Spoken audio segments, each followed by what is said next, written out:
I never thought a single letter could change my life, but that crumpled piece of paper had become my only lifeline. For months I carried it in my pocket, unfolding it on lonely nights, imagining the woman who had written those neat lines with a teacher's hand. Margaret, a school teacher from Ohio, who promised she would come west, cook meals, mend shirts, and share the silence of these wide plains with me. I clung to her words like a drowning man clings to driftwood. My ranch was failing, my debts were mounting, and I hadn't spoken to another soul in 3 weeks. That letter was all I had left of hope. So when the wagon finally crested the ridge that afternoon, my heart thundered with relief. I wiped the dust from my face, stood straighter than I had in months, and pictured a small, smiling woman stepping down, nervous but willing. Instead, the ground shook beneath the boots of 3 giants. Women, yes, but nothing like the fragile bride I had imagined. They were taller than any man I'd ever known, their shoulders broad, their arms thick with muscle hardened by years of toil. Their eyes were dark as storm clouds, carrying secrets that made the pit of my stomach twist. And in that instant I understood. Whatever fate had rolled across the horizon toward me, it was not the future I had ordered. At first, I thought it was a cruel mistake, some mix-up at the depot. Maybe Margaret had missed the wagon. Maybe these 3 strangers were simply travelers sharing the ride. But when the dust settled, and I saw the bundles they carried, the scars etched across their arms, the way the driver tipped his hat nervously and fled without a word, the truth pressed down on me like a weight.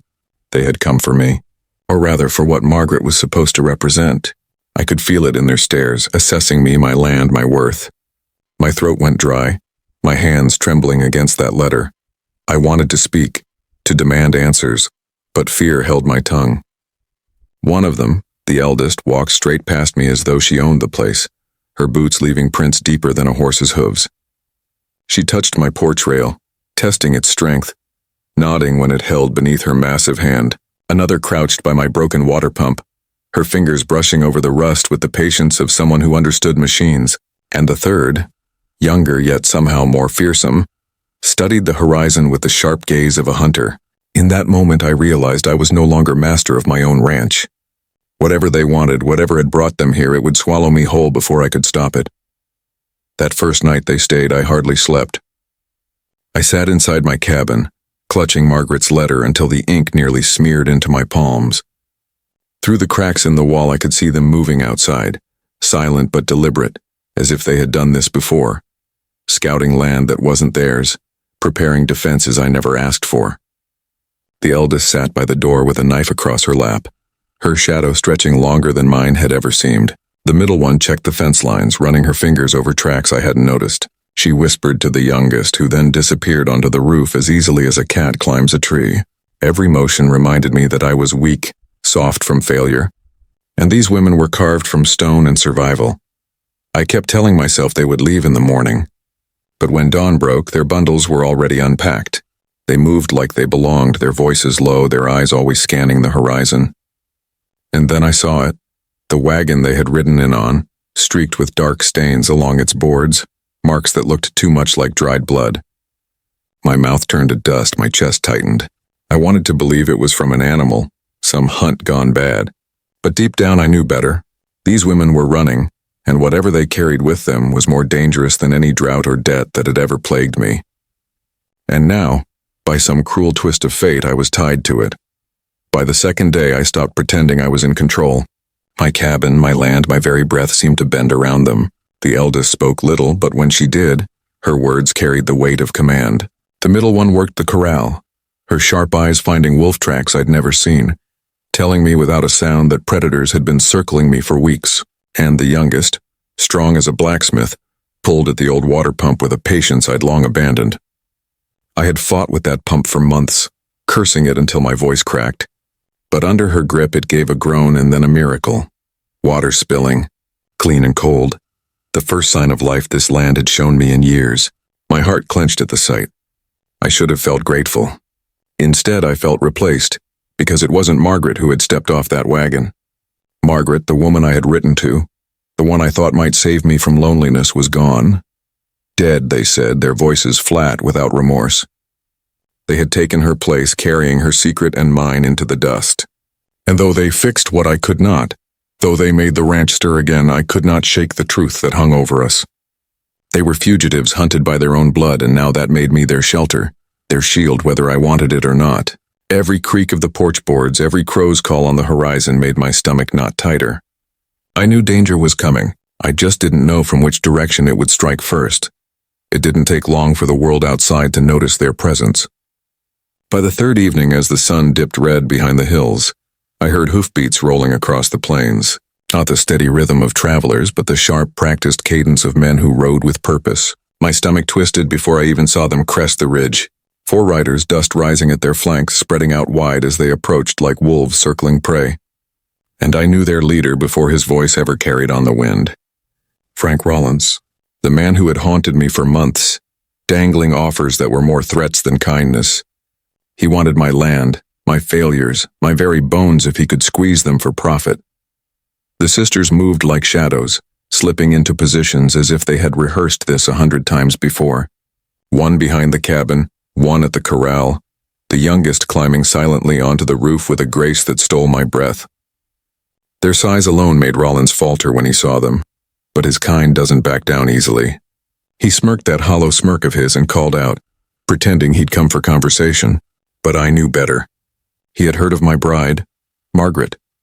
He had counted on her arrival not for my sake, but because her hands and dowry would ease debts he himself had arranged. When he asked where she was, my blood froze. He wanted to claim what he thought belonged to him, and when he learned Margaret was gone, his eyes darkened like storm clouds. In that moment, I realized this was no longer about me at all. It was about power, blood, and a reckoning I was powerless to stop. The air turned sharp as Rollins dismounted, dust curling around his boots. His men fanned out, their hands twitching near their pistols, but the sisters had already closed the circle without speaking a word. The eldest stepped into the yard, towering like a wall of stone, her knife glinting at her belt.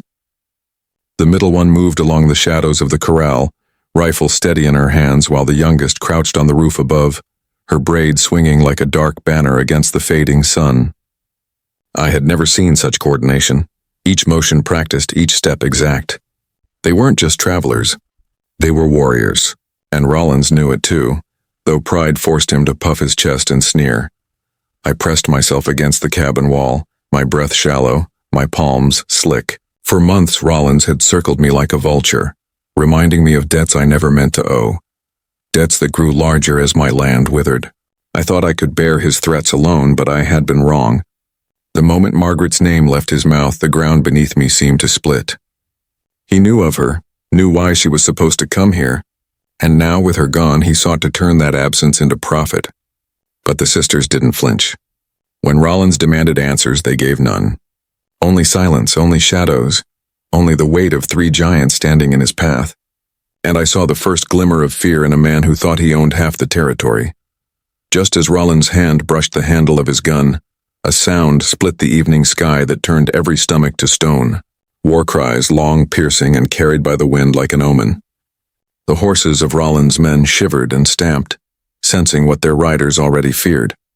Across the horizon, dust clouds rose, and soon I counted them. 12 riders, faces marked with paint, rifles glinting in the dying sun. Apache warriors, and not the kind who came to parley. The sisters stiffened as though a string had pulled them taut. No words passed between them, but their eyes told the story. Their past had found them. I wanted to deny it, to believe these men were hunting something else, but the way the sisters shifted into position told me the truth. These weren't strangers, they were kin. Blood bound to them, yet sworn to bring them to judgment.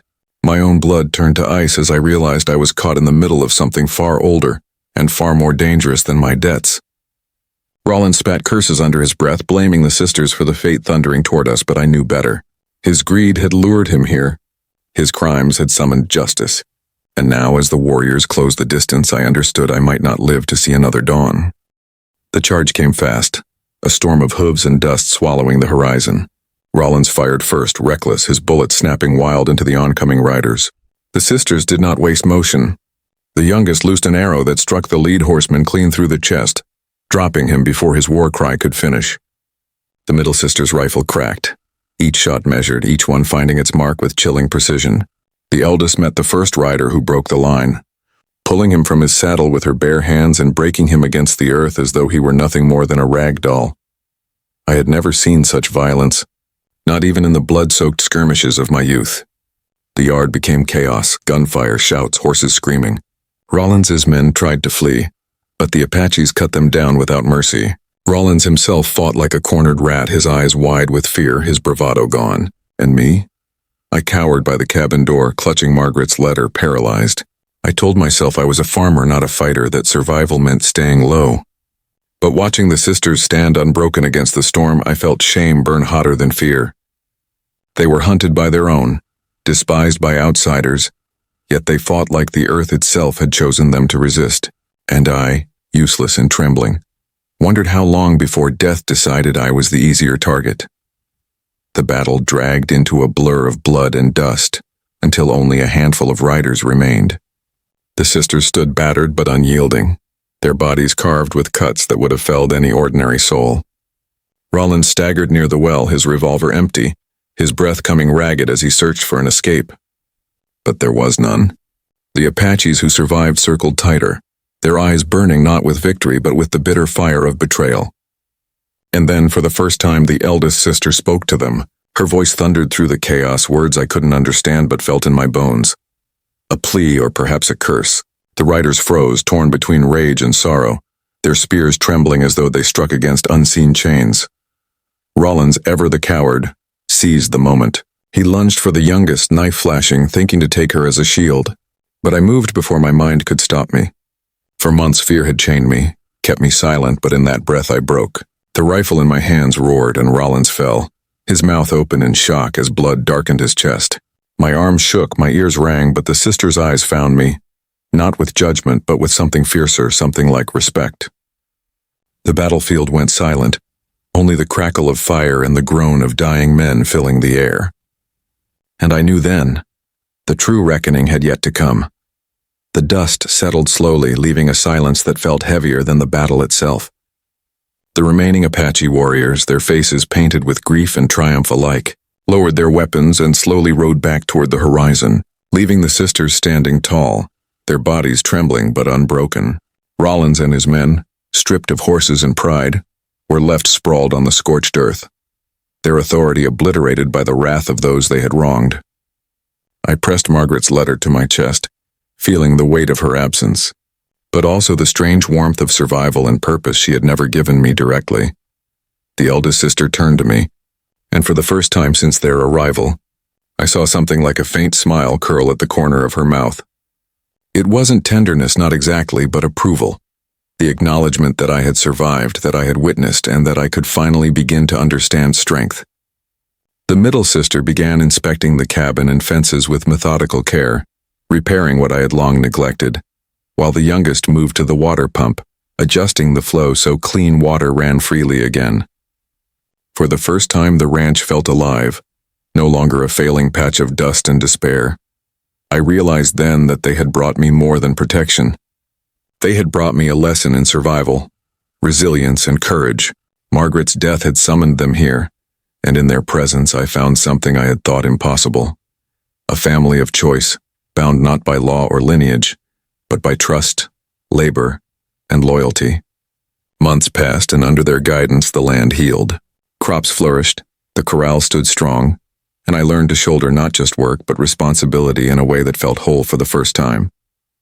They never returned to their tribe, and the sisters became the silent guardians of my homestead.